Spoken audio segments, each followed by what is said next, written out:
മുണ്ടൂർ പരിശുദ്ധ കർമ്മല മാതാപ്പള്ളിയിലെ തിരുനാൾ ആഘോഷിച്ചു. തിരുനാളിന്റെ ഭാഗമായി ശനിയാഴ്ച കൂടുതുറുക്കൽ ശുശ്രൂഷ, രൂപം എഴുന്നള്ളിച്ചു വയ്ക്കലും, യൂണിറ്റുകളിൽ നിന്നുള്ള അമ്പ് വള എഴുന്നള്ളിപ്പ് എന്നിവ നടന്നു.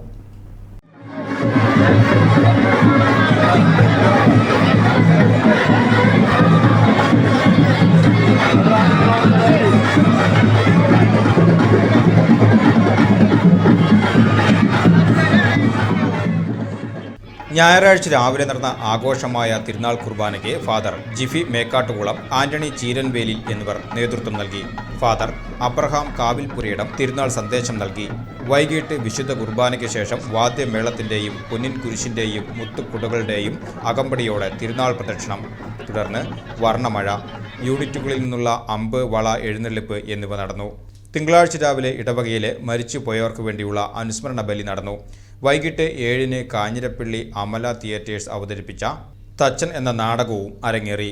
ജനുവരി 4-ന് 8-മട തിരുനാളും വൈകിട്ട് ഗാനമേളയും ഉണ്ടായിരിക്കും. ഇടവക വികാരി reverend father Babu Appadan, assistant വികാരി reverend father Salvin Kannanaikkal, general convener James Alappatt, കൈക്കാരന്മാരായ Augustine, Sando Ouseph, Sando Jacob, publicity convener Jaison John, joint കൺവീനർമാരായ ജോസഫ് പാലയൂർ, മെറ്റിൽഡ ഫ്രാൻസിസ്, മറ്റ് സബ് കമ്മിറ്റി കൺവീനർമാർ, സിസ്റ്റേഴ്സ്, യൂണിറ്റ് ഭാരവാഹികൾ തുടങ്ങിയവർ നേതൃത്വം നൽകി.